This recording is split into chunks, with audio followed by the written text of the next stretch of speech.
ఇక్కడ మనకు ఒక ఆసక్తికరమైన సమస్య ఇవ్వబడింది.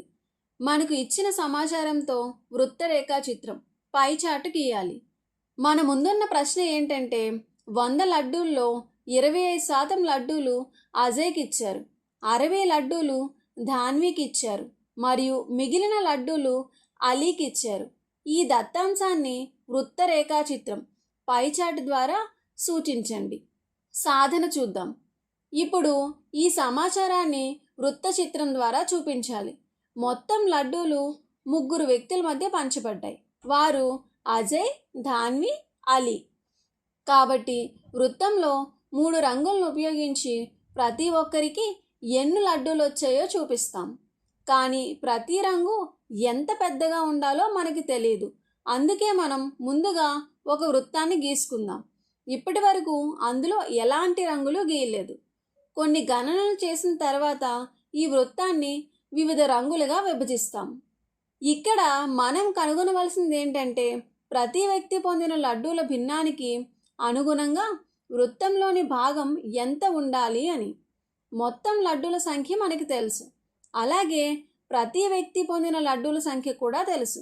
కాబట్టి ప్రతి వ్యక్తి పొందిన లడ్డూల భిన్నాన్ని కనుగొనవచ్చు. వృత్త రేఖాచిత్రంలోని భాగం యొక్క భిన్నము ప్రతి వ్యక్తి వద్ద ఉన్న లడ్డూల భిన్నానికి సమానం. ముందుగా అజయ్ పొందిన లడ్డూలను పరిశీలిద్దాం. అజయ్ మొత్తం లడ్డూల్లో 25% పొందాడు. 25% అనేది కూడా ఒక భిన్నమే. దీన్ని ఎలా రాసుకోవచ్చు మనం? 25/100. దీన్ని సూక్ష్మీకరిస్తే ఏమవుతుంది? 25 × 1 25, 25 × 4 100. కాబట్టి = భిన్నం 1/4గా వచ్చింది. దీని ప్రకారం ఏం చెప్పవచ్చు? వృత్తంలోని 1/4వ భాగం అజయ్ పొందిన లడ్డూలను సూచిస్తుంది అని. ఇప్పుడు ధాన్వి పొందిన లడ్డూలను పరిశీలిద్దాం.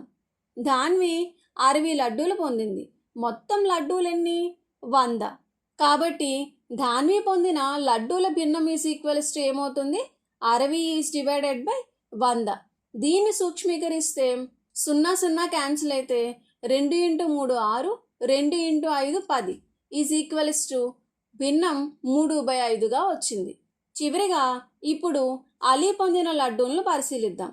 అయితే ఇక్కడ అలీ పొందిన లడ్డూలు ఎన్ని మనకి ఇవ్వలేదు, మిగిలిన లడ్డూలు అన్నారు. ఇక్కడ చూసినట్లయితే అజయ్కు 25 లడ్డూలు ఇచ్చారు, ధాన్వికి 60 లడ్డూలు ఇచ్చారు. అందువల్ల 25 + 60 ఎంత? 85. అంటే ఇప్పటికే 85 లడ్డూలు పంపిణీ అయ్యాయి. మొత్తం లడ్డూలు 100 కాబట్టి అలీ పొందిన లడ్డూలు ఏమవుతాయి? 100 - 85 = 15. అందువల్ల అలీ పొందిన లడ్డూల భిన్నం 15/100. దీన్ని సూక్ష్మీకరిస్తే 5 × 3 15, 5 × 20 100 3/20.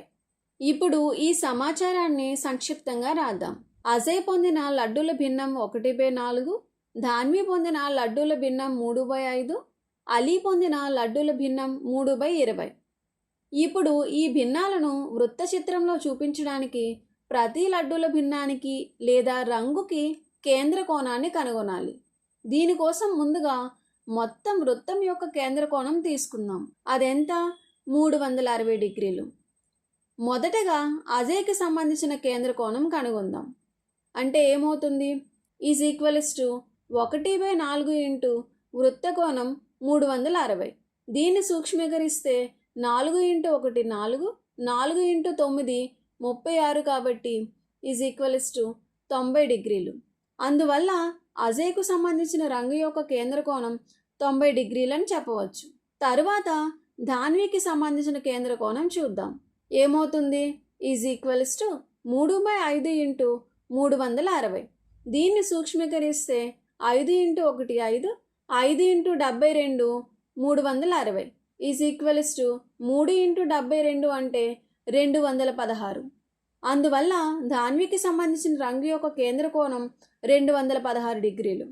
చివరిగా అలీకి సంబంధించిన కేంద్ర కోణం చూద్దాం. = 3/20 × 360. ఇక్కడ 0 క్యాన్సిల్ అయితే 2 × 1 2, 2 × 18 36. కాబట్టి ఈజ్ ఈక్వల్స్ టు 3 × 18 అంటే 54. కాబట్టి అలీకి సంబంధించిన రంగు యొక్క కేంద్ర కోణం 54 డిగ్రీలు. ఇప్పుడు అన్ని కేంద్ర కోణాలు తెలిసాయి కాబట్టి వృత్త చిత్రంలో రంగులను ఈ విధంగా గీయవచ్చు. ఇక్కడ అజయ్కు సంబంధించిన భాగాన్ని పచ్చ రంగులో గీసాం. దాని కేంద్ర కోణం ఎంత? 90 డిగ్రీలు. ధాన్వి అత్యధిక లడ్డూలు పొందింది కాబట్టి ఆమెకు సంబంధించిన రంగు పెద్దదిగా ఉంటుంది. దాని కేంద్ర కోణం 216 డిగ్రీలు. ఈ భాగాన్ని మనం పసుపు రంగులో గీసాం. ఇంకా మిగిలిన భాగం అలీకి సంబంధించింది. దాని కేంద్ర కోణం 54 డిగ్రీలు. ఈ భాగాన్ని మనం గులాబీ రంగులో గీసాం. ఈ విధంగా అజయ్, ధాన్వి, అలీ పొందిన లడ్డూల పంపిణీ లేదా విభజనను వృత్త చిత్రం పై చార్ట్ ద్వారా చూపించవచ్చు.